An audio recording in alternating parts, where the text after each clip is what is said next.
ओम शांति। आज है 22/8/2021। अव्यक्त बाप दादा के महावाक्य सुनेंगे।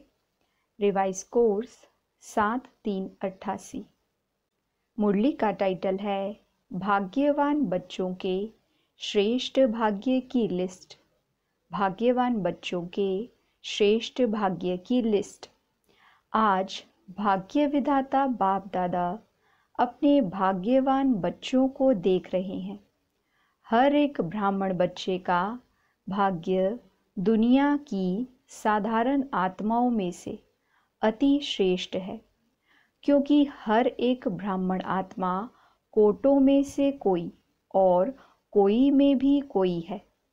कहाँ 550 करोड़ आत्माएं और कहाँ आप ब्राह्मणों का छोटा सा संसार है। उन्हों के अंतर में कितने थोड़े हो। इसलिए अज्ञानी अनजान आत्माओं के अंतर में आप सभी ब्राह्मण श्रेष्ठ भाग्यवान हो। बाप दादा देख रहे हैं कि हर एक ब्राह्मण के मस्तक पर भाग्य की रेखा बहुत स्पष्ट तिलक के समान चमक रही है। हद के ज्योतिषी हाथों की रेखा देखते हैं, लेकिन यह दिव्य ईश्वरीय भाग्य की रेखा हर एक के मस्तक पर दिखाई देती है। जितना श्रेष्ठ भाग्य उतना भाग्यवान बच्चों का मस्तक सदा अलौकिक लाइट में चमकता रहता है। भाग्यवान बच्चों की और निशानियां क्या देखी होंगी? सदा मुख पर ईश्वरीय रूहानी मुस्कुराहट अनुभव होगी। भाग्यवान के नयन अर्थात दिव्य दृष्टि किसी को भी सदा खुशी की लहर उत्पन्न कराने के निमित्त बनती है। जिसको भी दृष्टि मिलेगी वह रूहानियत का, रूहानी बाप का, परमात्म याद का अनुभव करेगा। भाग्यवान आत्मा के संपर्क में हर एक आत्मा को हल्कापन अर्थात लाइट की अनुभूति होगी।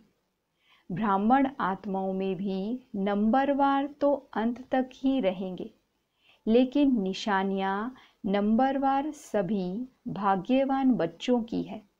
आगे और भी प्रत्यक्ष होती जाएंगी। अभी थोड़ा समय को आगे बढ़ने दो। थोड़े समय में जब अति और अंत दोनों ही अनुभव होगा तो चारों ओर अनजान आत्माएं हद के वैराग्य वृत्ति में आएंगी और आप भाग्यवान आत्माएं बेहद के वैराग्य वृत्ति के अनुभव में होंगी। अभी तो दुनिया वालों में भी वैराग्य नहीं है। अगर थोड़ी बहुत रिहर्सल होती भी है तो और ही अलबेलेपन की नींद में सो जाते हैं कि यह तो होता ही रहता है।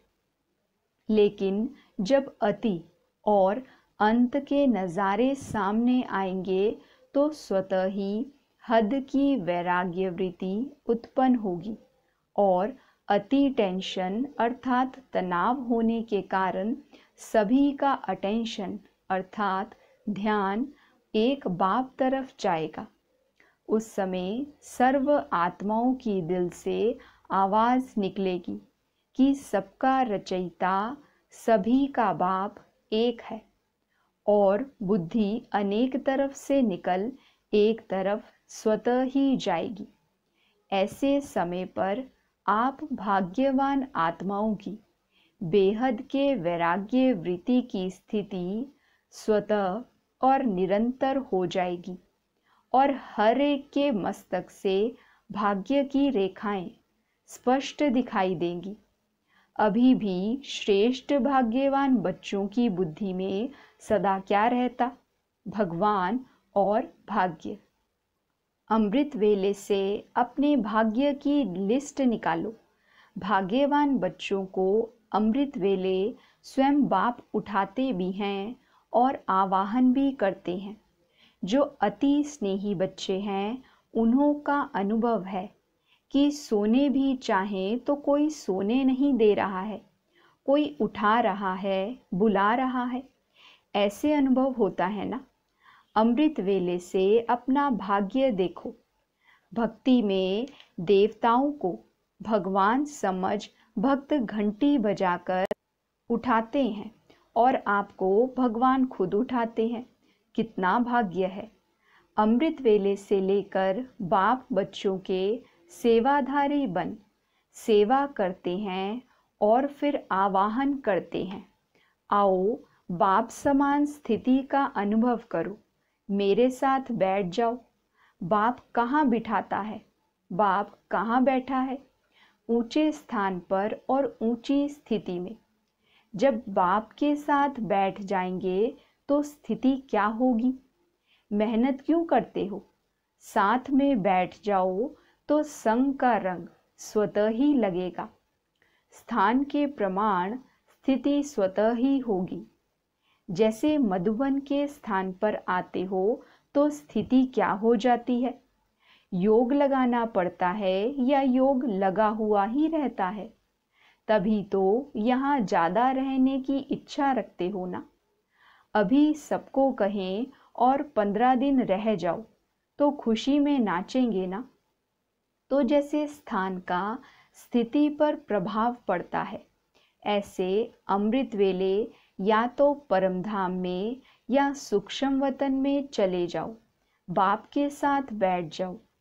अमृत वेला शक्तिशाली होगा तो सारा दिन स्वतः ही मदद मिलेगी।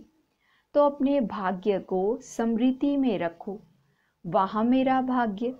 दिनचर्या ही भगवान से शुरू होती है। फिर अपना भाग्य देखो। बाप स्वयं शिक्षक बन कितना दूर देश से आपको पढ़ाने आता है।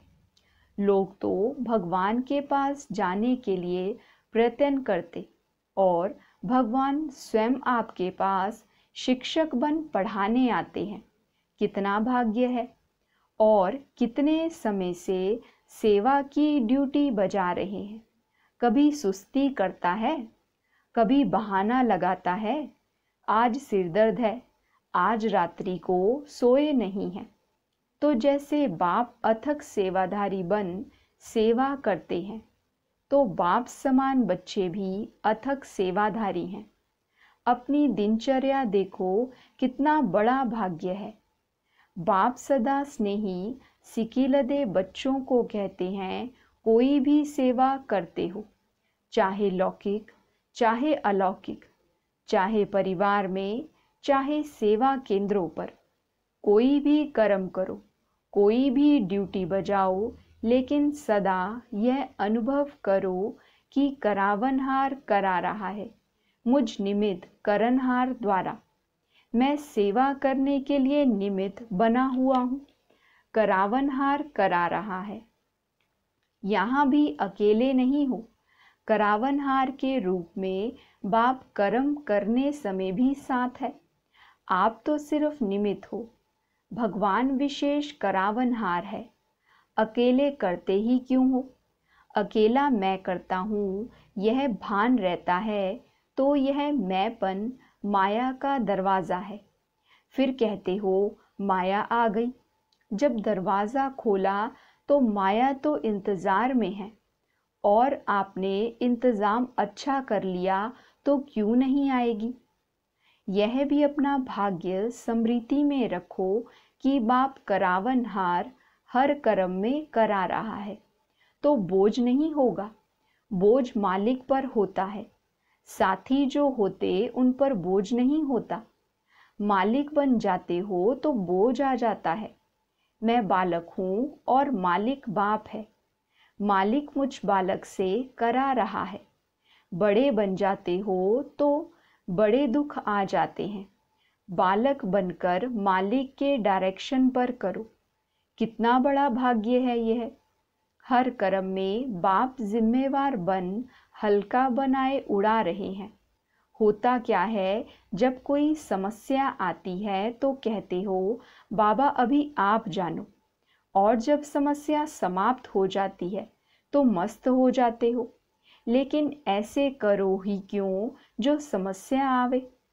करावनहार बाप के डायरेक्शन प्रमाण हर कर्म करते चलो, तो कर्म भी श्रेष्ठ और श्रेष्ठ कर्म का फल सदा खुशी, सदा हल्कापन, फरिश्ता जीवन का अनुभव करते रहेंगे।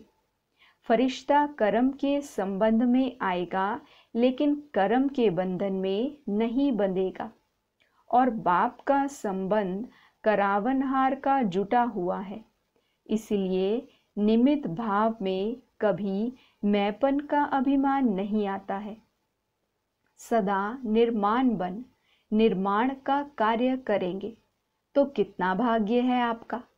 और फिर ब्रह्मा भोजन खिलाता कौन है? नाम ही है ब्रह्मा भोजन। ब्रह्म भोजन नहीं, ब्रह्मा भोजन। तो ब्रह्मा यज्ञ का सदा रक्षक है। हर एक यज्ञ वत्स व ब्रह्मा वत्स के लिए ब्रह्मा बाप द्वारा ब्रह्मा भोजन मिलना ही है। लोग तो वैसे ही कहते कि हमको भगवान खिला रहा है।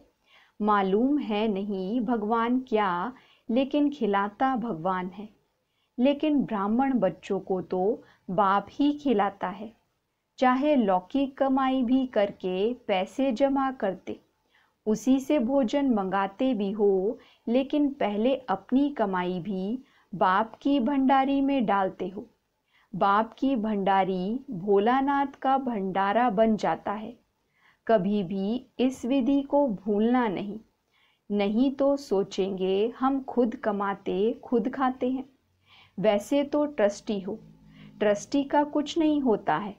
हम अपनी कमाई से खाते हैं, यह संकल्प भी नहीं उठ सकता। जब ट्रस्टी हैं तो सब बाप के हवाले कर दिया। तेरा हो गया, मेरा नहीं। ट्रस्टी अर्थात तेरा और गृहस्थी अर्थात मेरा। आप कौन हो? गृहस्थी तो नहीं होना। भगवान खिला रहा है, ब्रह्मा भोजन मिल रहा है। ब्राह्मण आत्माओं को यह नशा स्वतः ही रहता है और बाप की गारंटी है 21 जन्म ब्राह्मण आत्मा कभी भूखी नहीं रह सकती। बड़े प्यार से दाल रोटी सब्जी खिलाएंगे। यह जन्म भी दाल रोटी प्यार की खाएंगे, मेहनत की नहीं।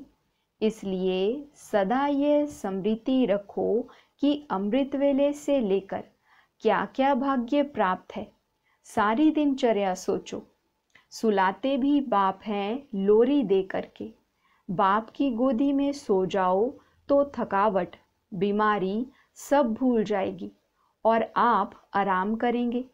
सिर्फ आवाहन करो आ राम, तो आराम आ जाएगी।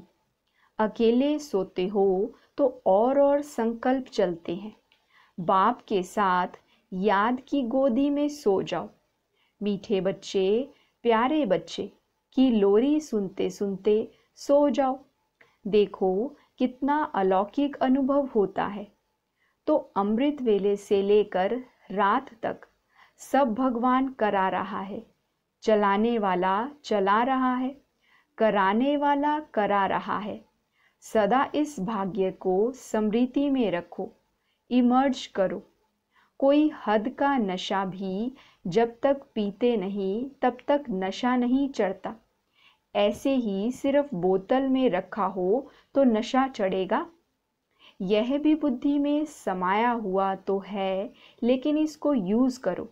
बाबा कहते यह भी बुद्धि में समाया हुआ तो है, लेकिन इसको यूज़ करो।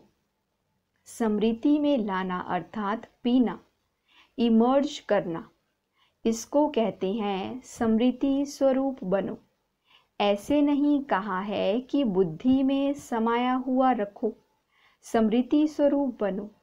कितने भाग्यवान हो।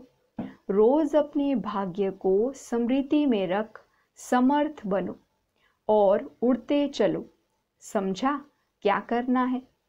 डबल विदेशी हद के नशे के तो अनुभवी हैं। अभी यह बेहद का नशा स्मृति में रखो तो सदा भाग्य की श्रेष्ठ लकीर मस्तक पर चमकती रहेगी, स्पष्ट दिखाई देगी। अभी किन्हों की मर्ज दिखाई देती, किन्हों की स्पष्ट दिखाई देती है, लेकिन सदा स्मृति में रहेगी तो मस्तक पर चमकती रहेगी औरों को भी अनुभव कराते रहेंगे। अच्छा। सदा भगवान और भाग्य ऐसे समृद्धि स्वरूप समर्थ आत्माओं को सदा हर कर्म में करनहार बन कर्म करने वाली श्रेष्ठ आत्माओं को सदा अमृत वेले बाप के साथ ऊंचे स्थान ऊंची स्थिति पर स्थित रहने वाले भाग्यवान बच्चों को सदा अपने मस्तक द्वारा श्रेष्ठ भाग्य की रेखाएं औरों को अनुभव कराने वाले विशेष ब्राह्मणों को बाप दादा का याद प्यार और नमस्ते। हम रूहानी बच्चों की रूहानी बाप दादा को नमस्ते, गुड मॉर्निंग, शुक्रिया बाबा, शुक्रिया। वहाँ मेरा भाग्य, वहाँ मेरे भाग्य विधाता बाबा। विदाई के समय दादी जान की बम्बई तथा कुरुक्षेत्र सेवा पर जाने की छुट्टी ले रही हैं। महारथियों के पाँव में सेवा का चक्र तो है ही। जहाँ जाते हैं वहाँ सेवा के बिना तो कुछ होता नहीं। चाहे किस कारण से भी जाएं, लेकिन सेवा समाई हुई है। हर कदम में सेवा के सिवाय कुछ है ही नहीं। अगर चलते भी हैं तो चलते हुए भी सेवा है। अगर खाना भी खाते हैं, किसको बुला के खिला देते हैं, स्नेह से स्वीकार करते हैं, तो यह भी सेवा हो गई। उठते बैठते चलते सेवा ही सेवा है। ऐसे सेवाधारी हो। सेवा का चांस मिलना भी भाग्य की निशानी है। बड़े चक्रवर्ती बनना है तो सेवा का चक्र भी बड़ा है। अच्छा। वरदान है, तमोगुणी वायुमंडल में अपनी स्थिति एक रस अचल अडोल रखने वाले मास्टर सर्वशक्तिमान भव। तमोगुणी वायुमंडल में अपनी स्थिति एक रस अचल अडोल रखने वाले मास्टर सर्वशक्तिमान भव।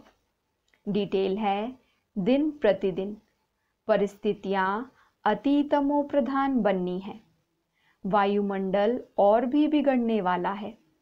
ऐसे वायुमंडल में कमल पुष्प समान न्यारे रहना, अपनी स्थिति सतो प्रधान बनाना, इसके लिए इतनी हिम्मत व शक्ति की आवश्यकता है। जब यह वरदान स्मृति में रहता कि मैं मास्टर सर्वशक्तिमान हूँ, तो चाहे प्रकृति द्वारा, चाहे लौकिक संबंध द्वारा, चाहे दैवी परिवार द्वारा कोई भी परीक्षा आ जाए, उसमें सदा एक रस अचल अडोल रहेंगे। स्लोगन है, वरदाता बाप को अपना सच्चा साथी बना लो तो वरदानों से झोली भरी रहेगी। वरदाता बाप को अपना सच्चा साथी बना लो तो वरदानों से झोली भरी रहेगी। अच्छा, ओम शांति।